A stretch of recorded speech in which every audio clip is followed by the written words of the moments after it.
Hello viewers, welcome back to my channel. আজকে তোমাদের জন্য নিশ্চয়ই নতুন ভিডিও। এই ভিডিও দেখে আমরা ফুল অটো মেশিনে কীভাবে স্যাম্পেল চাপানো হয়।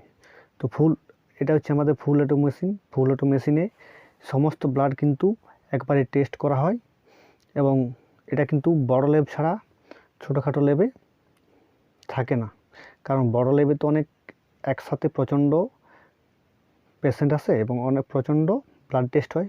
তো প্রথমে আমরা এখানে এই কম্পিউটারে কিবোর্ডের সাহায্যে আমরা পেশেন্টের আইডি লিখব। এটা হচ্ছে আমাদের এখানে স্যাম্পেল। এই জায়গাতে আমরা কিন্তু পেশেন্টের যে স্যাম্পেল, সে স্যাম্পেল কিন্তু আমরা ব্লাড স্যাম্পেল এখানে দিয়ে দেবো। এবং এখানে দেখতে পাচ্ছেন যে নিচে যেখানে আমাদের ঘর করে আসি, সে ঘরে কিন্তু আমরা কম্পিউটারে এন্ট্রি করবো।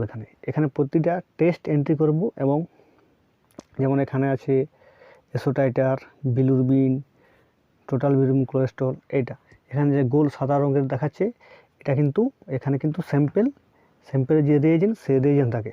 এবং বাঁ সাইডে যে আমাদের কালো রঙের দেখাচ্ছে, সেটা কিন্তু আমাদের ওখানে স্যাম্পেল দিতে হয়। এটা আমাদের ফুল অটো মেশিন। এই মেশিনে সাহায্যে আমরা বায়োকেমিস্ট্রি টেস্ট করি। এরপর আমাদের স্যাম্পেল চাপার পর কী করতে হবে, এখানে সিরিয়াল করে স্যাম্পেল বসাবো। অর্থাৎ আমরা উপরে যে পেশেন্টের বিল আইডি নাম্বার বা স্যাম্পেল আইডি, সে নাম্বার দেব। এবং নিচে আমরা এই নিচে যে দেখাচ্ছে, নিচে আমরা এখানে প্রত্যেকটা টেস্ট কিন্তু সিলেক্ট করতে হবে, কোন পেশেন্টের কী টেস্ট হবে, এবং আমরা এখানে সেভ করব।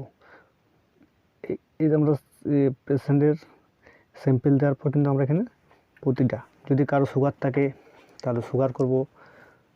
সুগারের ক্ষেত্রে দুরকম হয়, কারো ফাস্টিং পিপি থাকে। সেক্ষেত্রে আমরা কিন্তু উপরে যে পেশেন্ট আইডি আছে, সেই পেশেন্ট আইডির কাছে আমরা দুটোই লিখব, ফাস্টিং আর পিপি। কারণ বিল নাম্বার, পেশেন্টের আইডি নাম্বার তো একটাই হবে, সেক্ষেত্রে বায়োলজি থাকবে। সেই জায়গাতে যদি আমরা বিল নাম্বার দেওয়ার পর ফাস্টিংয়ের জন্য এফ এবং পিপির জন্য পিপি যদি আমরা লিখে দিই, তাহলে কিন্তু আমাদের সুবিধা হবে। তো আমার এই চ্যানেলটি আপনারা সবাই সাবস্ক্রাইব করে নেবেন, কারণ এই চ্যানেলে ল্যাব সম্পর্কিত এবং সমস্ত ব্লাড সম্পর্কিত অনেক ভিডিও পাওয়া যায়। এবং এখান থেকে আপনারা অনেক কিছু শিখতে পারবেন, যা কিন্তু কোনো চ্যানেল থেকে বা কোনো জায়গা থেকে শিখতে পারবেন না। এরপর আমরা এখানে সেভ করলাম। আবার একটা নতুন পেশেন্টের যে ব্লাড স্যাম্পেল আছে, সে স্যাম্পেল কিন্তু আমরা এখানে দেওয়ার পর ট্রাইগ্লিসারাইড, এইচডিএল, তারপর সেভ করলাম। এরপর টেস্ট সিলেক্ট করব। সেভ করার পর আবার টেস্ট সিলেক্ট করব। কি ওখানে যেমন কোলেস্ট্রল করলাম, ট্রাইগ্লিসারাইড করলাম, বিভিন্ন রকমের protein, SGPT, alkaline phosphate, albumin, urea, creatinine, SGPT, CRP, তারপর এখানে আমরা সেভ করলাম। এবং এইভাবে কিন্তু প্রতিটা আমাদের যে স্যাম্পেল আইডি আছে বা পেশেন্ট আছে, পেশেন্টের স্যাম্পেল আইডি প্রতিটা কিন্তু স্যাম্পেলের জায়গাতে নেব। এবং এখানে কিন্তু আমরা ভালো করে টেস্ট সেভ করে নেব, তাতে মেশিন কিন্তু অটোমেটিক, এই জায়গায় যেমন কেএফটির মধ্যে ইউরিয়া, ক্রিয়েটিনাইন, এই দুটো থাকে। কেএফটির মধ্যে সিলেক্ট করার পর অটোমেটিক ইউরিয়া, ক্রিয়েটিনাইন চলে এলো। এরপর কিন্তু আমাদের নিচে যে সেভ অপশান আছে, সেই সেভ অপশানে ক্লিক করলে কিন্তু আমাদের সেভ হয়ে যাবে। তারপর আবার অন্যান্য পেশেন্টের, যেমন এই পেশেন্টের কোলেস্ট্রল, ট্রাইগ্লিসারাইড, এলডিএইচ, আবার সেভ করলাম। সেভ করার পর আমাদের যেখানে আছে স্ট্যাটাস মনিটর, এখানে আমাদের স্ট্যাটাস মনিটর যে আছে, স্ট্যাটাস মনিটরে গিয়ে ক্লিক করব।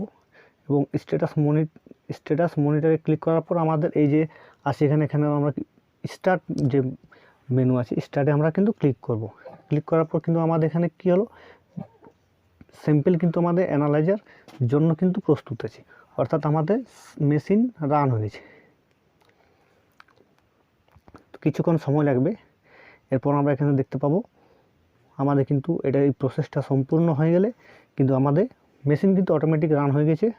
এবং আমরা যে কিছুক্ষণের পর দেখতে পাবো মেশিন, আমাদের ফুল অটো মেশিন কিন্তু ওখানে অটোমেটিক স্যাম্পেল রিয়েজেন্ট কিন্তু অটোমেটিক নেবে এবং মেশিন কিন্তু অটোমেটিক নিজে থেকে টেস্ট করবে। এখানে কিন্তু আর আমাদের কিছু করার দরকার নেই।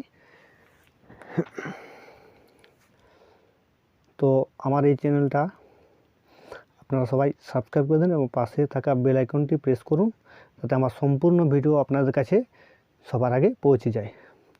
এরপর এই যে আমাদের এখানে দেখাচ্ছে, এখানে যে কালার দেখাচ্ছে সাদা, এবং এখানে আমাদের মোট 29টা স্যাম্পেল চাপানো আছে, অর্থাৎ ওখানে আমাদের সর্বোচ্চ 30 জনের স্যাম্পেল কিন্তু আমাদের টেস্ট করা যাবে।